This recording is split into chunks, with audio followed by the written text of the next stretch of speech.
Bonjour mesdames et messieurs, amantes et amants de la littérature, bienvenue à Les Paroles Restent, l'émission qui permet, nous l'espérons, aux écrits de mes invités de s'envoler toutefois. Aujourd'hui, nous avons le bonheur, l'honneur d'être accompagné de monsieur Guy Jean. Guy, est-ce que tu permets qu'on se tutoie? Ben, j'espère. Guy, tu me permets de te présenter en bonne et due forme tout de même. Oui, Nous connaissons bien, mais pour la forme tout de même et pour le fond. Guy Jean, donc, poète émérite, donc a publié plus d'une douzaine de recueils, dont certains ont été traduits. Lui-même en a traduit relativement quelques-uns, entre quelques-uns et plusieurs, oui. Guy, tu as tout récemment été honoré par la ville de Gatineau. Tu as reçu le mérite pour la contribution exceptionnelle sur le plan de la poésie et de la littérature, décerné par la ville de Gatineau. Entre autres, tu as aussi été membre de la commission sur les arts, les lettres, la culture et le patrimoine de la ville de Gatineau. Tu as aussi été boursier pour des résidences d'écriture, en Belgique notamment, à Gatineau. Tu as été boursier aussi pour des déplacements, si je ne me trompe pas, à New York et en Belgique encore une fois. C'est ça. Donc tu t'es promené énormément. Quelque peu. Quelque peu. Écoute, d'emblée, je lance la discussion aussi sèchement que cela. Guy Jean, est-ce qu'on renaît chaque fois que l'on publie un livre? Renaître est peut-être un mot un peu fort.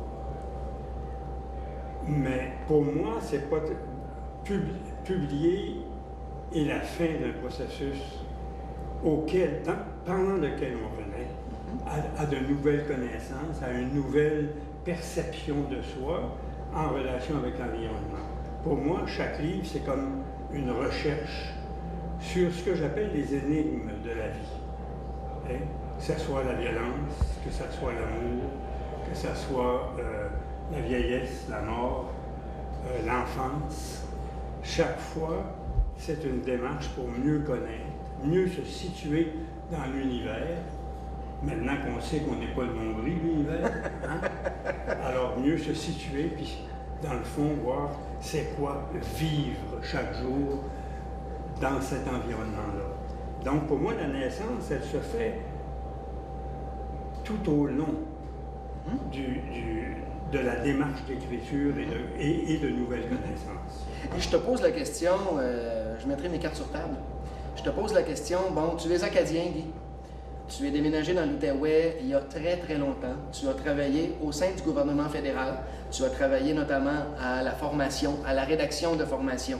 Tu as travaillé en rédaction toute ta vie. On se connaît assez bien pour que je propose la chose suivante. Depuis quelques mois, la hantise à l'égard de la vieillesse t'a fait te poser plusieurs questions. À quel point l'écriture a-t-elle permis un certain salut ou un certain soulagement à ces questions-là? C'est-à-dire que moi, j'ai fait un constat que, à l'heure actuelle, d'abord, il y a un phénomène nouveau. La vieillesse, ce qu'on appelait la vieillesse, est passée d'une dizaine d'années à une trentaine d'années, en raison des soins médicaux, etc. Et la réaction des gens était soit qu'ils ne se sont pas rendus compte de ça, puis quand ils prennent leur retraite, ils s'assoient et ils attendent pas mourir, ou là, on devient adolescent. Puis là, on fait toutes sortes de choses. Alors, entre ces deux-là, moi, je me dis, c'est quand même pas ça, vivre sa vieillesse. Alors, c'est quoi? En quoi la vieillesse m'interpelle?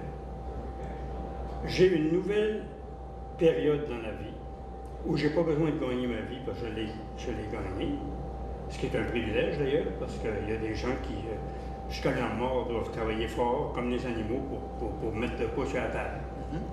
Alors, qu'est-ce que je fais de cette période-là? Pour moi, à ce moment-là, l'élément clé, c'est la mort. Du moment où j'accepte que la mort, c'est la fin, ben là, j'ai de quoi faire avant. Chaque jour est une responsabilité de vivre ce que je veux vivre.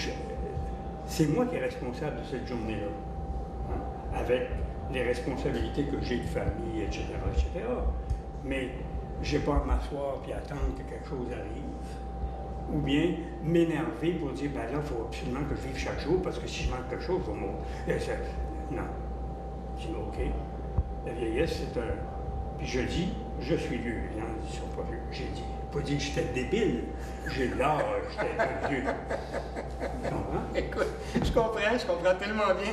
Sur ce, est-ce que tu veux nous permettre de vivre pleinement la prochaine minute, Guy? J'aimerais que tu nous plonges, que tu nous permettes de plonger dans ton univers. Guy Jean. Je plante en mon corps les semailles des jours à venir, les arrose de semences, fleurs et fruits se dessinent sur les années.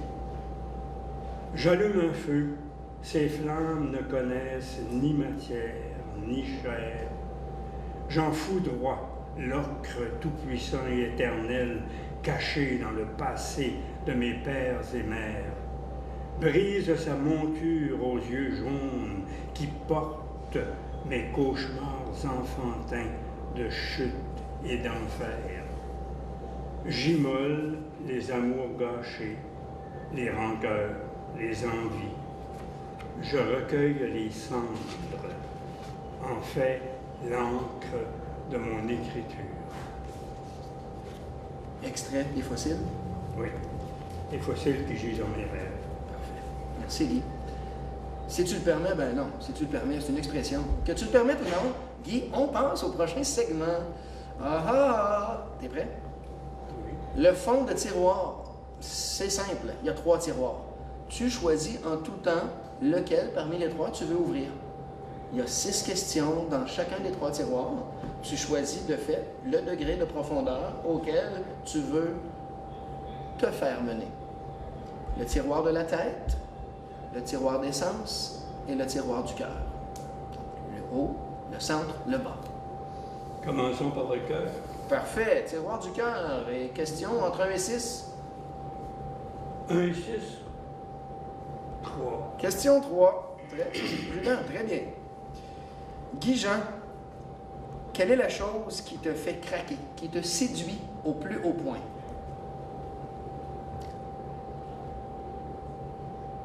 C'est intéressant comme question parce qu'il y a plusieurs choses qui me séduisent. Des choses qui me viennent dans l'esprit très rapidement.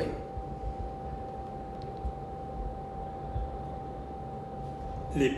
Quand ma petite fille me dit, sans arrière-pensée, je t'aime, ça, je craque net. C'est beau, ça. C'est très beau. C'est très beau. Quand ma femme me cueille avec un sourire, oui. Je suis très sensible au sourire des enfants. Et moi, je me rappelle des vieilles matantes avec moustaches qui nous sautaient dessus, là, quand on était petits. Fait que j'évite de faire ça avec les enfants, puis j'y vais tranquillement. Je passe juste comme ça. Et là, il y a des beaux sourires. Et ça me craque. Naturellement, dans la nature, il y a beaucoup de choses qui me touchent profondément. C'est surpris les animaux qui se manifestent à nous. On s'en va quelque part, et tout d'un coup, un animal qui se fait voir. Parce qu'il se fait voir. C'est un cadeau. Donc, il y a beaucoup les cadeaux de la nature. Il y a aussi toute l'affection spontanée des amis. Ça, c'est ça, les cadeaux. Je n'ai pas besoin de craquer un morceau, j'ai juste besoin d'être reconnaissant, d'être chanceux que ça m'arrive. Et tu es très reconnaissant, je me permets de le préciser. Tiroir? Oui, oui. Ah, un autre tiroir? Ben, tu choisis le tiroir du cœur encore si ça t'en dit. On va changer juste pour voir ce qui se passe. Tiroir de la tête, tiroir des sens. On va aller dans les sens. Tiroir des sens, et à quel échelon? Prenons donc ça au numéro 5. Numéro 5. Guy Jean, quel est le sens qui est le plus difficile à représenter en écriture pour toi? Parmi les 5 sens. J'ai beaucoup travaillé sur le toucher, dans le livre sur le fil tendu des amours. Depuis quelques années, je travaille beaucoup sur l'ouïe en écoutant du jazz et en travaillant ça. Moi, je me rappelle les différents sens. La vue, l'ouïe, l'odorat. Je pense que peut-être le goût et l'odorat sont ceux. Je dirais que c'est peut-être le goût que j'ai le plus de difficultés. Parce qu'il y a tellement de clichés. Si tu fréquentes moindrement les gens qui font de la dégustation de vin, etc. Alors, et quand tu lis les livres relativement à la cuisine, relatif à la cuisine, pardon, c'est pas facile de trouver un vocabulaire ou des expressions neuves, en tout cas pour moi. L'odorat, je suis sensible à ça. C'est difficile, mais j'ai plus de facilité pour les odeurs de l'enfance qui nous reviennent à un moment donné. C'est comme les galettes du samedi. À un moment donné, tu passes quelque part et tu dis « Oh, ça vient d'où ça? » En réminiscence, là, oui. c'est ça. Alors, c'est peut-être à la fois le goût et un moindre... c'est ceux, en tout cas, sur lesquels j'ai moins été. Okay. Parenthèse, Guy, tu travailles encore énormément avec des artistes d'autres disciplines, avec des artistes donc qui font jaillir d'autres sens, notamment les musiciennes, des artistes visuels. Ben, il faudrait peut-être s'allier à un artiste culinaire, je ne sais pas, qui c'est? Oui, livre de cuisine, recettes, Guy Jean. Tiroir, OK? Je fais. Tiroir, ben là, il en reste un. Ben, tiroir de la tête, là, mais rien t'empêche d'apprendre. Ouais? Tiroir de la tête? Question? Pour explorer. Question, j'ai dit 3 et 5 dans les autres. Oui. Mettons 2. Question 2. Quelle est, selon toi, la situation de la littérature de l'Outaouais? Ottawa, Outaouais québécois.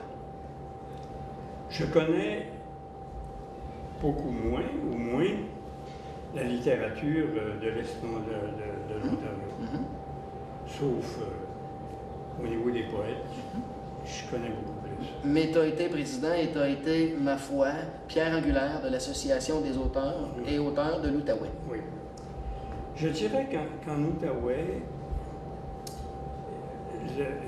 il y a quand même, à l'heure actuelle, beaucoup de personnes qui sont dans des démarches d'écriture. Pour moi, c'est surtout ça qui est important. Un poète, c'est pas quelqu'un qui se promène avec un béret, on ne prend plus des jeans déchirés, c'est quelqu'un qui écrit et qui travaille. Alors pour moi, ce qui est important en littérature, c'est de voir que les gens travaillent. Puis ce que je constate avec le nombre de membres de l'Association des auteurs, c'est des gens qui sont en démarche d'écriture. Il y a quand même, je pense, qui est très solide en Outaouais, un noyau de poètes qui sont intéressants. Et dans les différents genres. Il y a un genre qui a pris beaucoup de place dernièrement et qui s'est développé au point d'être reconnu internationalement, c'est le slam. Il y a quand même un investissement sérieux par plusieurs personnes en Outaouais, en slam, et qui permet, qui est une expression comme le spoken word en anglais, et il se fait de quoi de bien à l'heure actuelle, et c'est une porte d'entrée vers la littérature, et particulièrement vers la poésie pour plusieurs. Du côté de l'Est ontarien, il y a aussi, je veux dire, moi je connais surtout les poètes, je trouve qu'il y a un groupe de poètes forts du côté de l'Est de l'Ontario. Et c'est sûr qu'il y a la littérature. Alors je trouve que la littérature, depuis 10 ans, si on veut, prend sa place dans l'ensemble de la francophonie canadienne, de plus en plus. Il y a un autre art, Guy, auquel on s'adonne très très bien ici, c'est l'art publicitaire. C'est déjà le temps d'une pause. On revient dans quelques instants, ça te va? Oui. Très bien.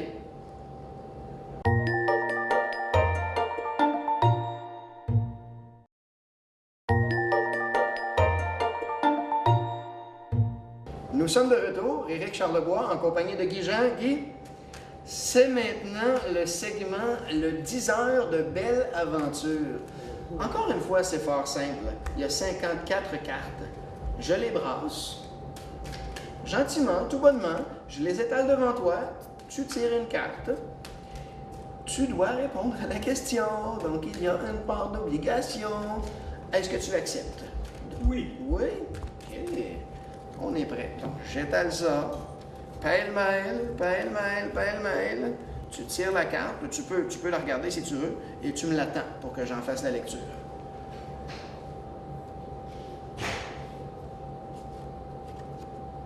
L'as de carreau.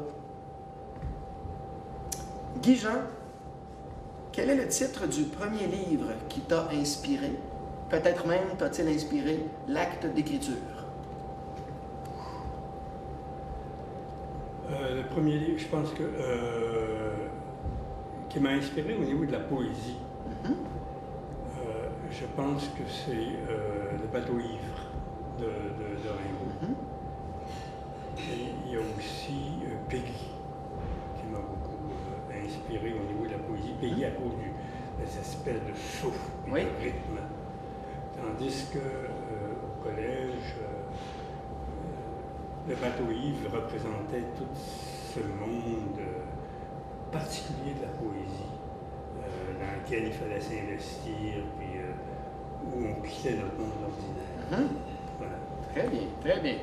Bien répondu, Guy, ma foi. Ah, j'ai là. Tu t'es exercé. Le professeur dit que j'ai bien fait, là. Oui, tu as bien fait, mais c'est pas fini. Une autre carte. Et voilà. Oh! Le 2 de carreau. Es-tu plutôt en faveur d'une situation initiale, d'un nœud et d'un dénouement, ou d'une situation finale, d'une conclusion? Je suis en faveur de toutes ces situations parce que dans la vie, on ne peut pas dire je vais juste me situer à la fin ou je vais juste régler ça au début puis c'est réglé. C'est que c'est pas une question d'être en faveur ou pas. Pour moi, il s'agit de rencontrer chacune de ces étapes et accepter qu'elles sont là. Et les vivre au mieux possible. Des fois, on foire. Ça, c'est tout ce qu'on a derrière nous autres. Hein? Puis à venir aussi. Mais pour moi, dans le fond, le défi de vivre ce que j'appelle, j'aime pas le mot correctement, parce que, mais de vivre honnêtement, si on veut, c'est, ou de vivre de façon intègre, c'est d'accepter que chaque situation doit être vécue dans son entièreté. Je me permets donc une première balle courbe, petite allusion au baseball ou peut-être à la balle molle. Il y a un manuscrit donc, que tu as signé, qui sortira tout prochainement. Déjà l'enfance ou l'enfance encore déjà, on n'est pas encore sûr à cet égard-là. C'est un recueil, ce sont des poèmes. Et ma foi, il y a une suite à ça, donc j'hésite à dire que c'est un recueil. Pour ce recueil-là précisément, Guy, qu'est-ce qui a été le plus accaparant pour toi? De considérer, si tu veux, le printemps ou le début d'une vie et d'un acte d'écriture, ou plutôt la fin de la chose? C'est-à-dire que ce recueil-là est assez particulier dans le sens que la première partie, je l'ai commencé 10 ans passés. Parce que ce recueil-là a une étendue particulière. Je commence avec un regard sur l'enfance et notre rapport à l'enfance et à l'enfant. Et à l'enfant. Oui. Et ensuite, tout ce monde de rêve et tout ce monde parallèle dans lequel les enfants sont tellement à l'aise. Et parce que, qu'on le veuille ou qu'on ne le veuille pas, il y a une grande partie de ça qui vit toujours en nous. Ensuite, je regarde qu'est-ce qu'on lègue à nos enfants. Puis pas seulement dans les biens matériels, mais ce qu'on lègue puis qui vient de loin, pas juste nous comme parents, mais ce qui vient de génération en génération. Puis nos enfants naissent avec ça, ce qu'on leur lègue. Comme dans le fond, c'est clair, en donnant la vie à nos enfants, on leur lègue aussi la mort. Oui. Oui. Elle est inhérente. Alors, tout regarder, donc je regarde beaucoup toute la question de la famille, puis pas juste la famille immédiate, mais la famille de génération en génération. Et alors, tout ce qu'on peut, dans le fond, léguer. La troisième partie est sur la vieillesse, et la quatrième partie sur la mort. Alors, j'ai toute la partie de l'enfance, je l'ai travaillée surtout dans un premier temps, il y a une dizaine d'années. Et j'ai repris tout ça. Et ensuite, dans les 5 dernières années, quoique la mort, j'avais aussi fait du travail là-dessus, mais dans les 5 dernières années, j'ai travaillé surtout sur la question de la vieillesse et de la mort. Qu'est-ce que tu connais à ça, la vieillesse, toi? Voyons donc. Bon, tire une carte. Ah! Tiens. Le 10 heures, l'as de trèfle, 2 as en 3 cartes, décidément. Oh, Guy, quel est le livre que tu as le plus honte d'avoir lu et d'avoir aimé? Oh! Je dois t'avouer que j'ai vraiment pas honte d'avoir lu des livres. Non? J'ai lu beaucoup par exemple, de littérature érotique. Oui. La véritable, là, pas les niaiseries. On salue les enfants à la maison. Puis, ouais, parce que quand j'ai travaillé sur mon livre sur l'amour, j'ai voulu toucher cette... Alors, je voulais voir ce qui se faisait, ça. J'ai lu des choses magnifiques qui m'ont fait rougir pas beaucoup, mais j'ai lu. Donc, j'ai pas honte de ça. Les lectures dont j'ai honte, ce sont quand j'ai continué à lire des livres mal écrits. Ça, j'ai honte d'avoir fait ça. Quand tu as osé lire jusqu'à la fin le livre en question. OK. Jusqu'à récemment, j'ai toujours eu... Je ne pouvais pas ne pas finir un livre. Alors, je me disais, je me disais, je vais toujours trouver de quoi dedans. Maintenant, j'ai moins de patience. Et voilà, c'est un point final à la réponse. À la À la volée. À la volée. Le 3 de carreau. Guy-Jean, décris ta vie en un mot. Mon Dieu.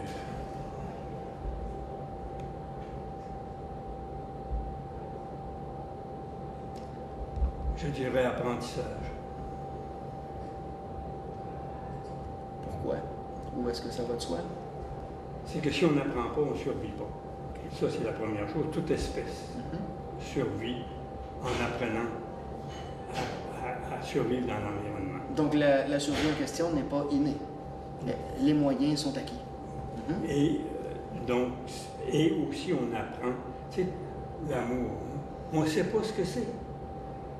On a... Alors, chacun tâtonne comme il peut. L'important, c'est d'essayer d'apprendre, et pas de répéter nos vieilles façons de faire. Les liens avec les amis, il y a toujours un apprentissage. Que ça soit, quelles que soient les choses. Pour moi, l'essence dans la vie, si tu ne veux pas mourir en dedans.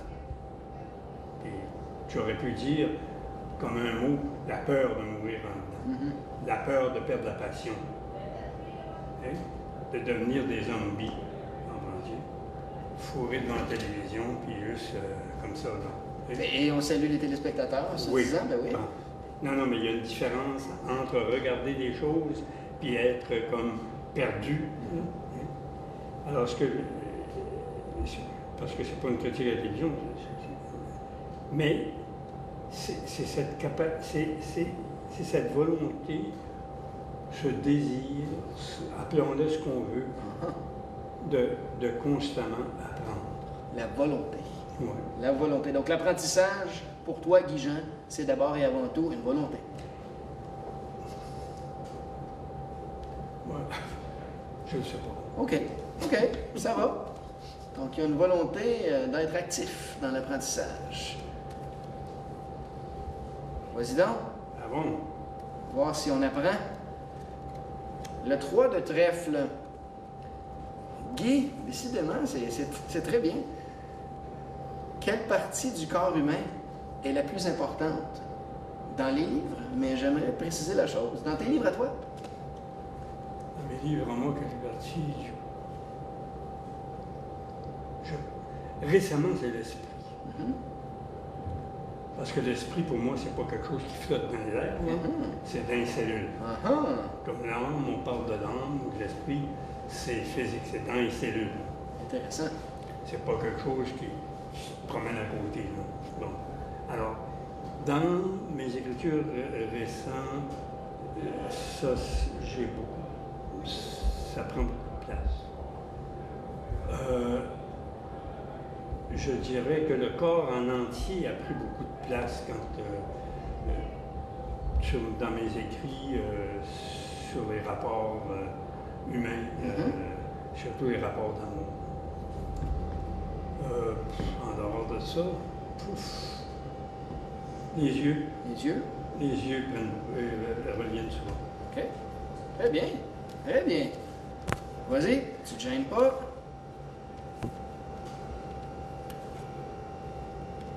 Sept de pique. Penses-tu qu'un livre devrait avoir au préalable un nombre de chapitres ou de parties prévus? En poésie, les chapitres, on n'est pas beaucoup là-dedans. Non, on n'est pas beaucoup là-dedans. Hein? Alors, moi, je dis, c'est sûr que si on veut publier, il faut respecter un certain nombre, il faut avoir au moins un certain nombre de pages, parce que l'éditeur doit avoir, pour que ça soit ce qu'on appelle reconnu comme un livre, c'est 38 pages minimum. Bon. Mais en termes de création, moi, je vois pas. Très bien. Une dernière, vite, vite, éclair, éclair. Vite, vite, vite, vite. Le roi de cœur. Quel est le héros d'un livre, n'importe lequel, qui t'a le plus fait triper? Quand j'étais jeune, c'était Superman. Superman. Très belle réponse. Très belle réponse. Écoute, je comprends parfaitement. Guy-Jean, écoute, c'est déjà tout. Merci. Tu m'as fait triper, tu nous as fait triper. Merci infiniment. Quel honneur. Mesdames et messieurs, c'est déjà tout, oui, pour Les Paroles Restent. Revenez-nous pour un prochain épisode très, très, très bientôt depuis le Resto Bar chez Gabs, que nous remercions très chaleureusement. À bientôt.